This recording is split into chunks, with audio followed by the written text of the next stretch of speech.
Assalamualaikum warahmatullahi wabarakatuh. Anak-anakku kelas 8 yang saya banggakan, mudah-mudahan kalian di sana sehat-sehat saja dan dalam lindungan Allah Subhanahu wa taala. Pada kesempatan kali ini kita akan mempelajari tentang sejarah kebudayaan Islam, terutama jejak-jejak peradaban dinasti Abbasiyah. Namun demikian, sebelum pelajaran ini kita mulai, mari kita bersama-sama buka dengan bacaan basmalah. Bismillahirrahmanirrahim.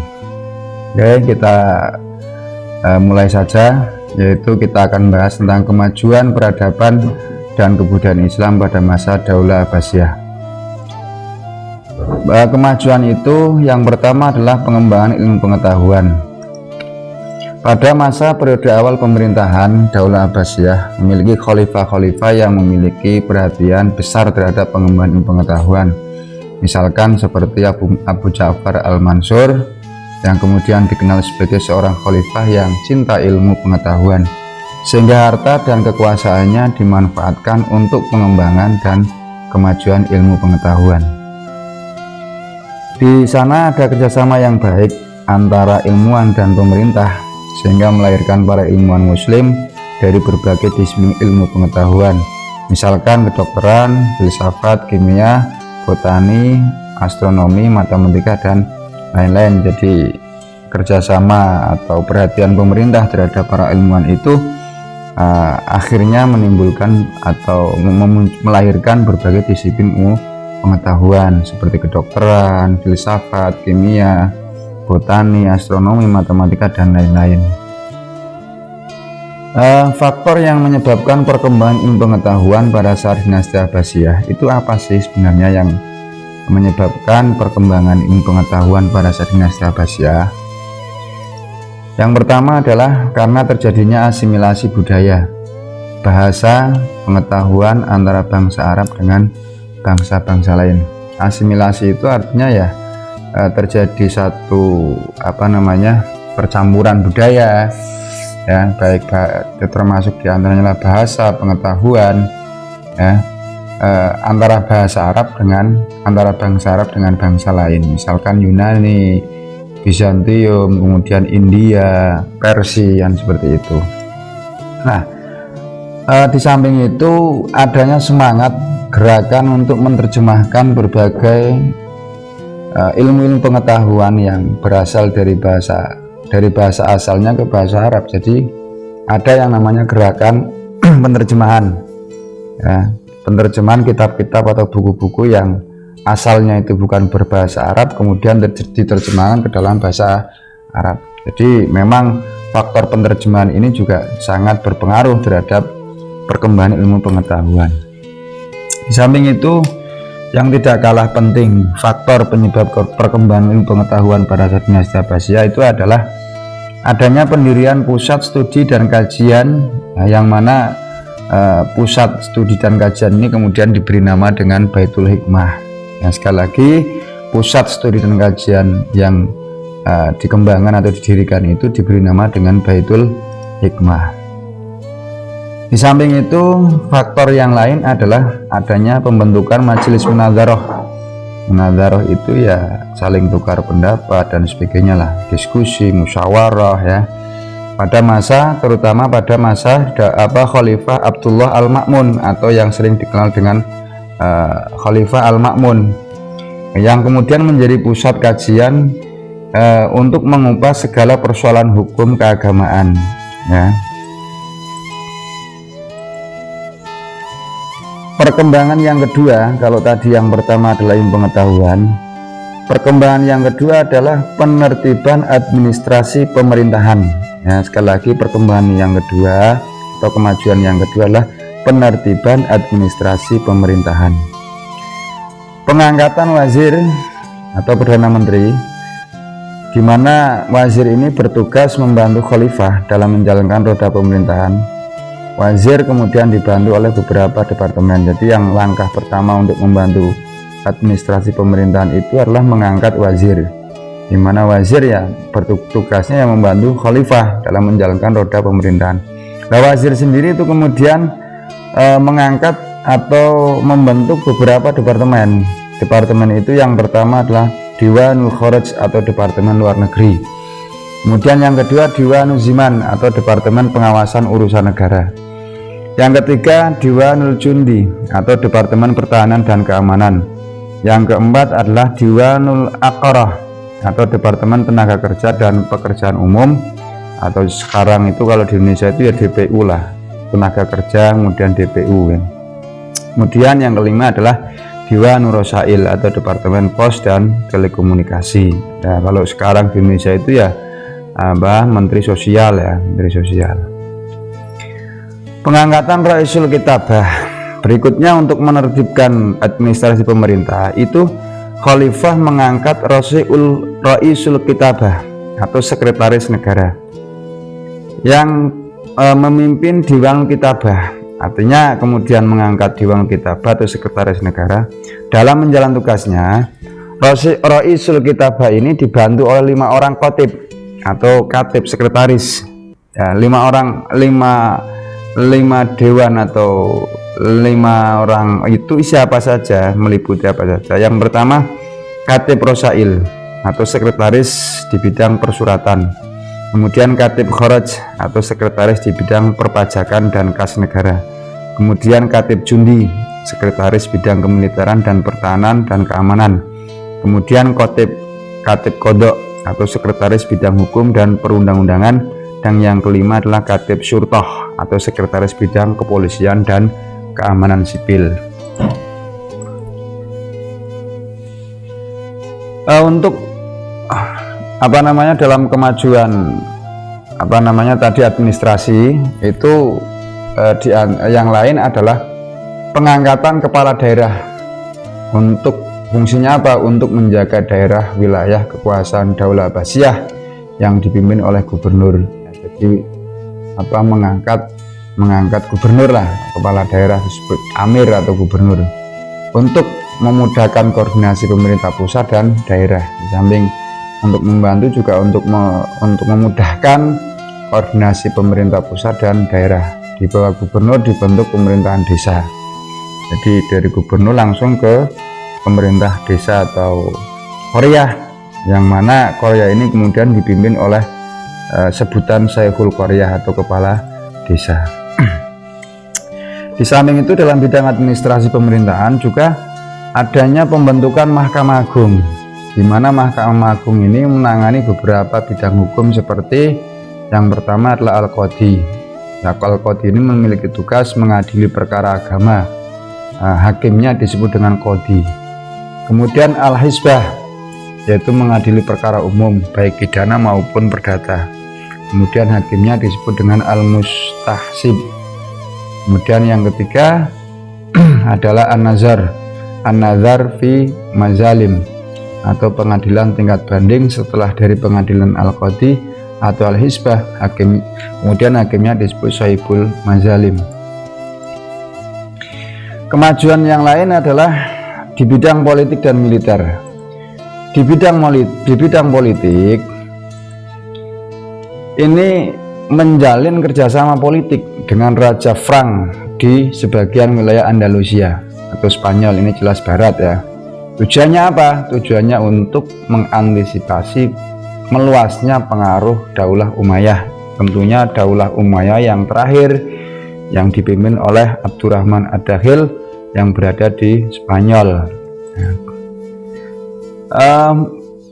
Di bidang politik yang lain adalah menjalin hubungan dengan Afrikan Barat. Tujuannya adalah menambah kekuatan dan kekuasaan Abbasiyah di Baghdad dan Irak. Berikutnya di bidang militer. Daulah Abbasiyah pernah mencapai profesionalisme militer yang terjadi pada periode pertama dan periode kedua pemerintahannya, yaitu sekitar 100 tahun lamanya.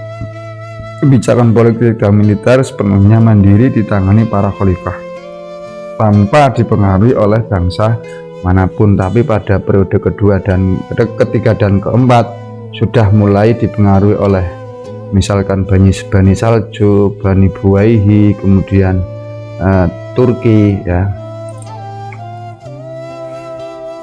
Kemajuan yang berikutnya adalah di bidang ekonomi. di mana di bidang ekonomi itu meliputi perdagangan, perindustrian, dan pertanian.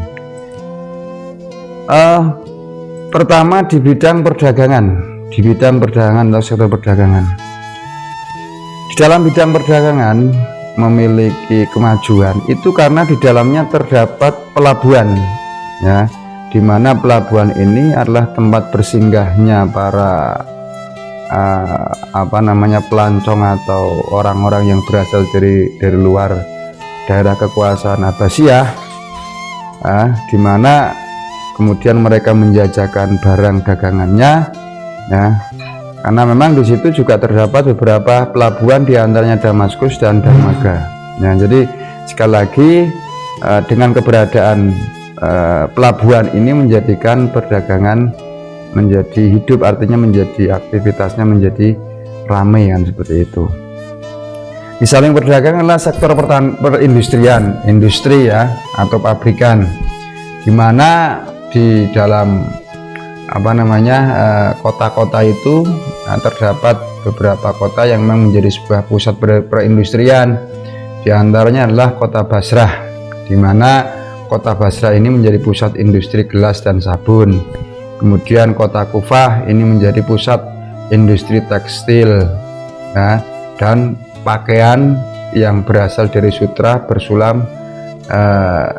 Kemudian di Damaskus juga sama, yaitu kerajinan sutra yang berada di Kazakhstan, dan kota Syam menjadi pusat industri keramik dan gelas. Jadi industri keramik dan gelas ini juga berada di kota Kazakhstan. Di bidang ekonomi yang lain adalah sektor pertanian.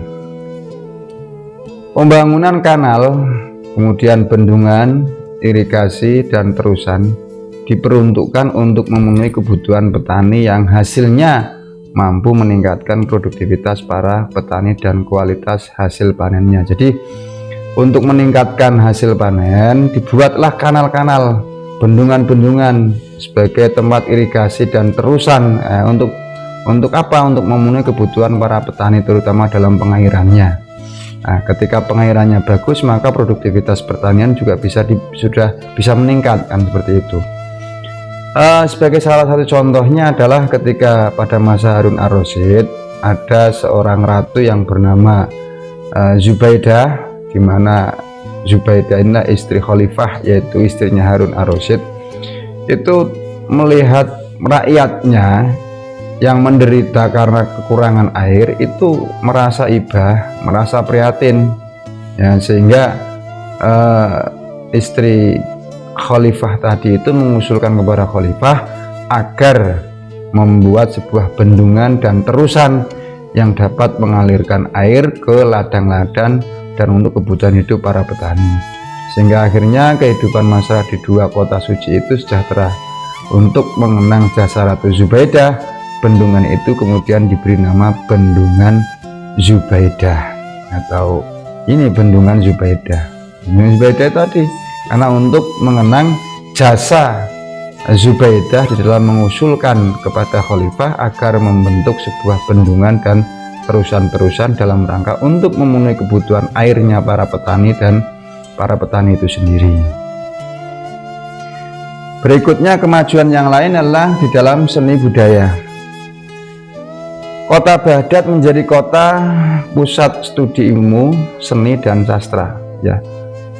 Baghdad itu sudah sangat terkenal sekali sebagai pusat studi ilmu, seni, dan sastra pada zamannya pada saat itu, sehingga ini Baghdad itu bisa dikatakan saat itu menjadi kiblatnya pengetahuan, terutama di dunia Islam.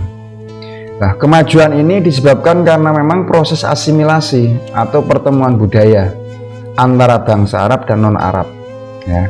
Dengan cara apa? Ya dengan cara komunikasi, dengan cara saling menerjemahkan kitab-kitab dari bahasa non-Arab diterjemahkan ke dalam bahasa Arab, kemudian tukar pikiran atau tukar pelajar antara orang Arab dengan non-Arab dan sebagainya. Apalagi setelah kegiatan penerjemahan berbagai macam buku dari Yunani, India, Bizantium, dan Persia ke dalam bahasa Arab. Nah, Berikutnya adalah seni arsitektur. Seni arsitektur ini seiring dengan kebutuhan di dalam pembangunan di Daulah Abbasiyah atau di kekuasaan pemerintahan Daulah Abbasiyah, entah itu masjid, istana, madrasah, dan kota-kota kantor-kantor pemerintahan. Nah, para arsitek ini diambil dari luar kekuasaan, misalkan diambilkan dari Bizantium, Yunani, Persia, dan India untuk mendesain bangunan dan mengajarkan seni arsitektur bangunan kepada orang-orang Abbasiyah. Berikutnya adalah di dalam seni budaya yang lain, seni tata kota, baik itu kota Baghdad, kemudian kota Samarra. Nah, ini gambarannya seperti ini. Ini tata kota yang ada pada dinasti Abbasiyah saat itu. Jadi luar biasa ya, kalau kita melihat skema gambarnya seperti ini luar biasa pada zamannya kan seperti itu. Berikutnya seni sastra. Dunia sastra mencapai puncak kejayaannya pada masa Daulah Abbasiyah. Kota Baghdad merupakan pusatnya para penyair dan sastrawan, bahkan hampir seluruh khalifah Abbasiyah menyukai sastra. Beberapa penyair dan sastrawan yang terkenal saat itu adalah pertama Abu Atiyah yang hidup pada tahun 760 sampai 841 Masehi. Kemudian Abu Nawas yang hidup pada tahun 741 sampai 794 Masehi. Kemudian Abu Tamam wafat pada tahun 847 Masehi, karena ini tidak diketahui tahun angka kelahirannya. Kemudian Al-Bukhturi yang hidup pada tahun 821 sampai 900 Masehi. Kemudian Al-Mutanabbi yang hidup pada tahun 961 sampai 967 Masehi. Demikian kemajuan-kemajuan yang diraih pada dinasti Abbasiyah. Untuk itu nanti sebagai penguat atau bukti bahwa kalian telah memahami, Bapak akan memberikan pertanyaan-pertanyaan terkait dengan materi yang tadi sudah saya sampaikan. Namun demikian, ini nanti bisa Bapak berikan di ruang yang berbeda, misalkan nanti baik di WA Group maupun di Google Classroom. Demikian yang dapat Bapak sampaikan. Mari kita tutup bersama pelajaran kali ini dengan bacaan hamdalah. Alhamdulillahirabbil alamin. Terima kasih. Ahlul kalam wallahul muwaffiq ila aqwamit thoriq. Wassalamualaikum warahmatullahi wabarakatuh.